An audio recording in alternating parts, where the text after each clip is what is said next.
तो सपा के लोगों ने हमने इस बात के लिए आरोप लगाया था मान्यवर। देखिए, राजनीति में क्रिया की प्रतिक्रिया होगी।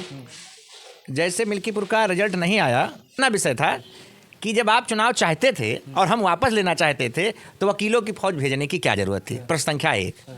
अब फिर बोल सकता है ठीक है, जनता वंतम जाओ, आप खूब झूठ फरेब बतियाओ। कानूनी प्रक्रिया कोर्ट जैसे बड़ी जहाँ पर हम लोग एक भेजे ने मुझे जब कहा तो मैं बहुत दुखी हुआ। मैंने सीधे ऑनलाइन पेपर निकाले, सारे रिकॉर्ड निकाले, फिर मैंने मीडिया के सामने पेपर दिखाए, अपने सोशल मीडिया से एक एक पेपर दिखाया। तब लोगों का याचिका खारिज हो गई, मिल्कीपुर उपचुनाव का जो है रास्ता साफ हो गया। माननीय उच्च न्यायालय को बहुत धन्यवाद, अपने महान अधिवक्ताओं को धन्यवाद कि बहुत जल्द हम लोगों ने मेहनत करके जो उसकी प्रतिक्रिया थी, जो कागजात मांगे गए थे, नोटिस देना, गजट कराना, इसी में छुट्टी वगैरह पड़ गई, फिर भी सब समय से हो गया। याचिका वापस हो गई, कल अपलोड भी हो गई। तो मन प्रसन्न है कि मिल्कीपुर की जनता अब सफ़र नहीं करेगी। यानी कि रास्ता साफ हो गया बिल्कुल। हाँ, अब आयोग जब चाहे तब चुनाव अपना कराए। तो ये तो आप लोगों के ऊपर एक तरीके से प्रबल आरोप लगना शुरू हो गया कि जैसे ही रिजल्ट आया कटहरी या 9 सीटों पर 7 सीटों पर बीजेपी जीती, तुरंत ही इनकी याचिका खारिज हो गई। इस पर क्या कहेंगे जो आरोप लग रहा है? नहीं भाई, कहाँ आरोप लग रहा है, सब हवाबाजी है भाई। कानूनी प्रतिक्रिया है, उसमें दुनिया जान रही थी 25 को तारीख पड़ी है। कोई ये तो था नहीं, उसकी भी तिथि निहित थी, उसकी भी तिथि निहित थी। ऐसा तो था नहीं कि उधर से वकील नहीं थे, उधर से विद्वान वकील खड़े थे, हमारी तरफ से भी खड़े थे। तो ये सब हर बात में नौटंकी नहीं करना किया जाता है। तो आरोप लगाए थे कि जब गए थे हम लोग तो सपा के लोगों ने हमने इस बात के लिए आरोप लगाया था मान्यवर। देखिए, राजनीति में क्रिया की प्रतिक्रिया होगी। जैसे मिल्कीपुर का रिजल्ट नहीं आया कि चुनाव वहाँ टला है, उसमें ये पता चला कि उसमें याचिका पढ़ने के कारण नहीं, उसमें 2 याचिकाएं पड़ी थी। एक मेरे द्वारा, एक उसी वहाँ से निर्दल प्रत्याशी के रूप में शिवमूर्ति जी चुनाव लड़े थे, उनके द्वारा पड़ी थी।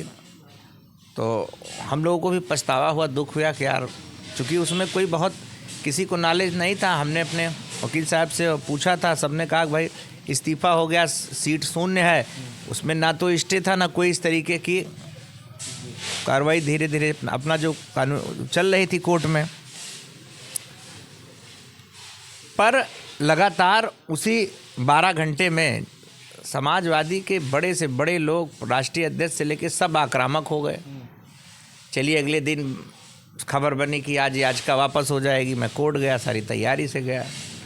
चौंकाने वाली बात तब आई कि लंच के पहले जब मेरा नंबर लगा तो दर्जनों वकील खड़े हो गए समाजवादी की तरफ से, और इस बात पे बहस होने लगी कि याचिका ऐसे वापस नहीं होगी।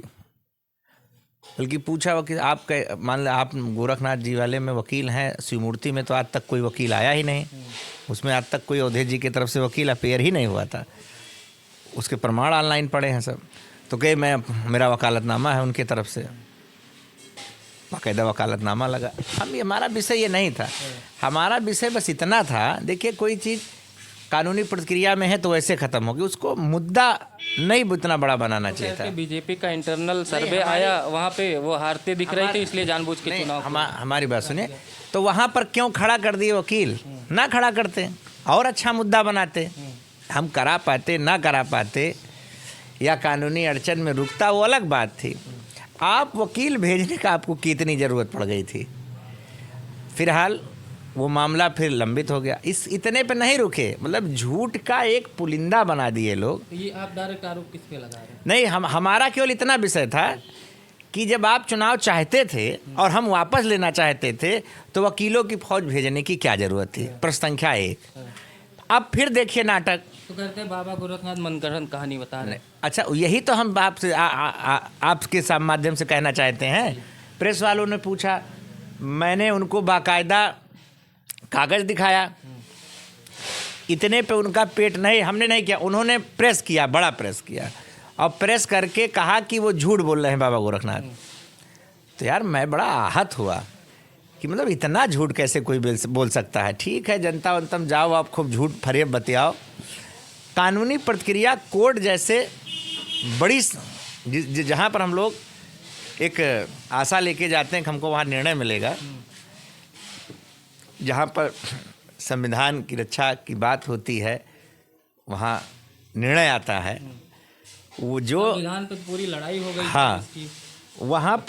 वहाँ पर फिर अवधेश जी ने मुझे जब कहा तो मैं बहुत दुखी हुआ। मैंने सीधे ऑनलाइन पेपर निकाले, सारे रिकॉर्ड निकाले, फिर मैंने मीडिया के सामने पेपर दिखाए, अपने सोशल मीडिया से एक एक पेपर दिखाया। तब लोगों ने कहा यार ये तो आदमी बहुत झूठा का पेड़ है।